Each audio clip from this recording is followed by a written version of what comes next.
토마스 헬링이 그 경제학 노벨 경제학상을 받았지만 그 전략 게임 이론 전문가입니다. 그래서 이 게임 티오리를 공부할 때 토마스 헬링은 우리가 빼놓을 수가 없고 여러 문헌에서 수렴되는 그 원전입니다. 그러니까 굉장히 창의적인 분이죠. 토마스 헬링이 낸 인질범의 딜레마라는 질문을 제가 드려볼게요. 누가 여러분을 납치했어요. 여러분을 납치했는데 이 사람이 돈이 필요해서 납치했지만 초범이에요. 그래서 선량한 양심을 갖고 있어요. 여러분하고 같이 여러분이 인질이고 인질범이 여러분을 일주일 동안 자기 은닉처에서 두고 피자도 사 먹이고 콜라도 주고 하면서 여러분하고 대화를 많이 했어요. 그리고 이 사람이 자기가 저지른 범죄를 후회해요. 그리고 여러분한테 제안을 하죠. 너 내가 놔줄 테니까 가서 내가 있었던 이 은닉처하고 너 내 얼굴 다 봤잖아. 그러니까 날 신고 안 할 거지. 그랬더니 여러분 뭐라고 대답할 거예요? 신고 안 한다고 그러죠. 근데 진짜로 이 사람이 놔주면 여러분 가서 신고 안 할 거예요?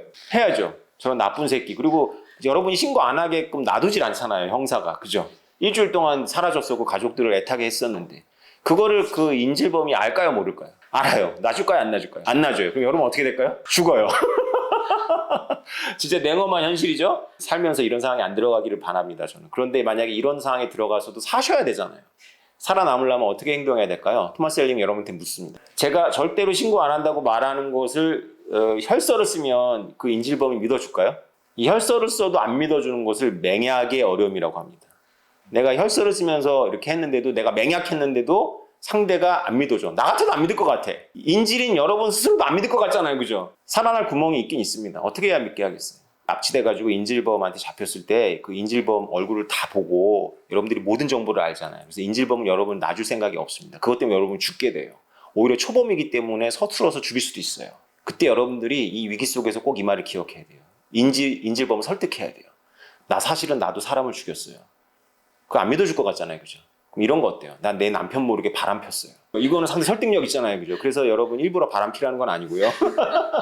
지어내서라도 스토리를 만들어야 돼요. 인질범한테 뭘 줘야 되는 거예요? 인질범한테 나를 응징할 수 있는 정보를 줘야 돼요. 여기서 키워드가 나오죠. 신뢰의 근거는 내 동창을 내가 다른 사람보다 왜 더 믿죠? 나랑 같이 어렸을 때 자랐던 고향 친구를 내가 남들보다 더 믿는 이유가 뭘까요? 그냥 친하기 때문에? 응징할 수 있기 때문이었습니다. 내 동창의 돈을 떼먹으면 내 동창은 어떻게 행동할까요? 다른 동창들한테 전화 돌립니다. 그런 수단이 더 있기 때문에 우리가 동창을 더 믿는 겁니다. 토마스 헬링이 그걸 통찰한 거죠. 여러분들이 인질범의 이 딜레마를 풀어줘야 돼요. 그 풀어줘야 될 이해관계는 인질범한테 있는 게 아니라 인질인 여러분한테 있습니다. 여러분이 인질범이 여러분을 믿게 하려면 여러분의 약점을 줘야 돼요. 이것은 원래 토마스 헬링이 학문으로서 통찰한 거지 원래 마피아는 알고 있어요. 이거를.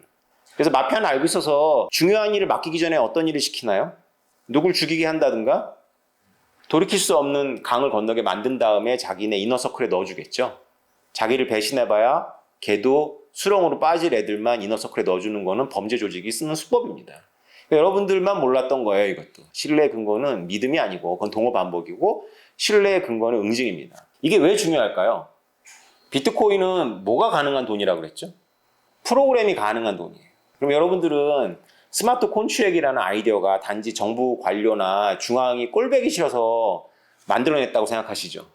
그냥 정부나 은행이 할 수 있는 거를 프로그램이 대신할 수 있는 거라고 생각하시죠? 그렇지 않아요. 스마트 콘트랙은 바로 응징을 가지고 신뢰를 만들 수 있는 근거가 되는 겁니다.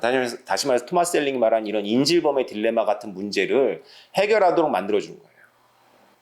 다시 인질과 인질범의 딜레마로 돌아가면 스마트 콘트랙으로 해결하려면 이렇게 하라는 겁니다. 여러분하고 인질이 공통의 계좌를 만듭니다. 프로그램이 돼서. 그 공통의 계좌에 엄청난 값어치가 있는 비트코인을 잠가 놓는 거예요. 5비트코인, 5비트코인이죠. 여러분이 다 내도 좋아요. 10비트코인 냈다고 칩시다. 자, 이것은 인질인 여러분한테 언제 돌아오냐면 인질범이 샌프란시스코 공항에 내리면 여러분한테 떨어지게 돼 있다고 치죠.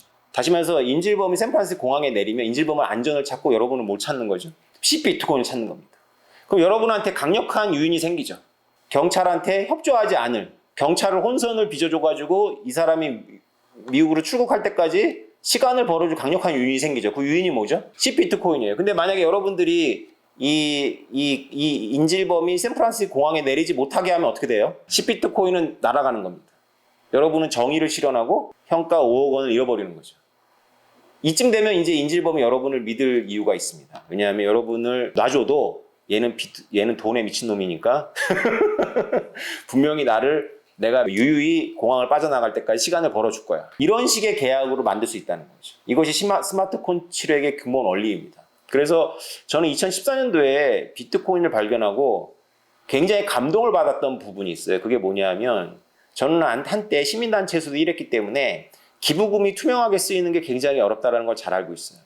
여러분도 보셨을 거예요. 이병헌 씨가 광고했나 유니세프 광고였는데 제가 어떤 특정 단체를 비난하려고 하는 게 아니라 이건 되게 상식적인 겁니다. 광고 내용이 뭐였냐면 여러분이 지금 내는 1달러가 그 소말리아에서는 죽 한 그릇이 돼서 누군가에게 간다는 거예요. 근데 이것은 경제학이 아니라 세상 이치를 조금만 아는 사람이라면 말이 안 된다는 걸 잘 알죠.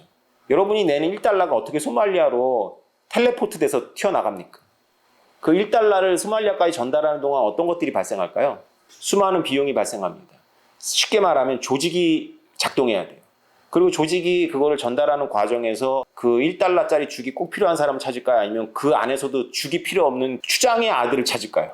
추장, 유력자의 아들한테 갈 가능성이 높겠죠. 그죠? 그래서 우리가 추산을 하는 때는 대충 이럴 때는 어떻게 경영학에서 추산하냐면 여러분이 내는 1달러 중에 도대체 얼마가 마지막 사람한테 가느냐 20%가 갈까? 40%가 갈까를 여러분들이 고민하시면 되는데 유니세프 같이 굉장히 정직하고 효율이 높은데도 간접비로 정도 사용합니다. 제가 찾아본 자료에 의하면 그래요. 근데 그거는 괜찮은 거예요. 라도 가면 좋은데 대부분의 단체가 가서 지네들 호텔 묵고 사진 찍고 프랜카드 걸고 그런데 거의 대부분 씁니다. 이런 이야기는 조심스러운 건데 이것도 주제사실처럼 이렇게 알지만 이렇게 해버리면 기부가 많이 일어나지 않잖아요. 그죠? 그래서 이런 부분도 우리가 선수들끼리 알면서도 그냥 넘어가주는 부분입니다. 근데 비트코인이 이 문제를 해결하죠. 중간에 끼지 않고 어떤 재해지역에 있는 아이가 QR코드를 가지고 있는 모습을 어느 기자가 독립신문의 기자가 찍어가지고 인터넷에 올리면 내가 그 사연을 보고 돈을 보낼 수가 있죠. 근데 여기서도 인질범의 딜레마 같은 상황이 생깁니다. 아프리카 소년이 포컬 포인트가 되기 때문에 나만 돈을 보낼까요? 아니면 다른 사람들도 돈을 보낼까요? 여러분들이 원하는 것은 그 친구한테 대략 한 10,000원에서 100,000원 정도의 돈이 가서 그 나라의 큰 돈이니까 이 위기에서 벗어나는 걸 원하는 거지 그 친구가 그걸로 다 대박을 맞아가지고 평생 일을 안 해도 될 걸 원하진 않는 거잖아요. 그죠? 왜냐하면 그 친구한테 그게 가면 그 옆에 있는 친구들은 죽을 못 먹어서 죽을 거 아니에요. 그 재난 속에서. 그래서 이 친구가 쓰는 방법이 있습니다. QR코드를 걸어놨는데 그 QR코드에 어떤 일정 금액 이상이 들어가면 튕겨져 나와요. 돈이 전달이 안 됩니다. 그 돈이 전달이 안 된다는 것을 나도 알고 그 친구도 아는 거예요. 어떻게 보면 미련한 짓이잖아요. 그죠? 그 친구는 대박이 맞는 게 좋지 않습니까? 적당하게 자기가 계속 돈을 받지만 조금밖에 못 받는 것처럼 해서 더 많이 받는 걸 원하겠죠. 이게 바로 지금까지 진행돼 왔던 구호 시스템이에요. 사실 우리는 선의를 갖고 맨 마지막 가장 힘든 사람한테 가기를 원하지만 사실은 그렇게 되기려면 너무 비용이 많이 들어가요. 그래서 모이게 되죠. 그 안에서도 모입니다. 그런데 비트코인이 이 문제를 해결할 수가 있어요. 왜냐하면 이 인질범의 딜레마이기 때문에 이 도움을 받는 사람 입장에서는 굳이 자기의 지갑을 제한을 걸어놓을 필요가 없지만 자기의 지갑을 제한을 걸어놓는다는 것을 상대방에게 알리는 것은 의미가 있죠. 자기의 지갑이 10만 원 이상은 들어가지 않는다는 제한을 걸므로써 신뢰를 주는 거죠. 그래서 내 돈을 주는 거예요. 얘는 진짜 10만 원이 없구나 해서 내 돈을 보낼 수 있는 거죠. 저는 비트코인 2014년도 공부하면서 이런 기능을 상상하면서 굉장히 그 비트코인에 빠져들었던 겁니다. 너무나 많은 문제를 해결할 수가 있어요. 여러분들도 이해가 되시죠? 그래서 비트코인과 이더리움과 이런 스마트 콘트랙은 다른 것으로는 풀 수 없는 불신의 문제를 푸는데 굉장히 중요합니다. 물론 이것은 당장 되진 않아요. 생태계가 발전해야 되는 거지만. 하여튼 오늘의 공부의 핵심은 인질범의 딜레마로부터 시작해서 맹약의 어려움을 스마트 콘트랙이 풀 수 있다. 스마트 콘트랙이 단지 관료나 중앙정부나 금융가들이 미워서 만드는 것이 아니고 그들이 풀지 못하는 불신 문제를 풀 수 있다. 단적인 예가 바로 구호에 사용할 수 있다. 저는 이걸 2014년부터 강의 때 얘기했는데 이미 MIT나 이런 데서 원조에 이 스마트 콘트랙을 사용하는 것을 진지하게 연구하고 있습니다.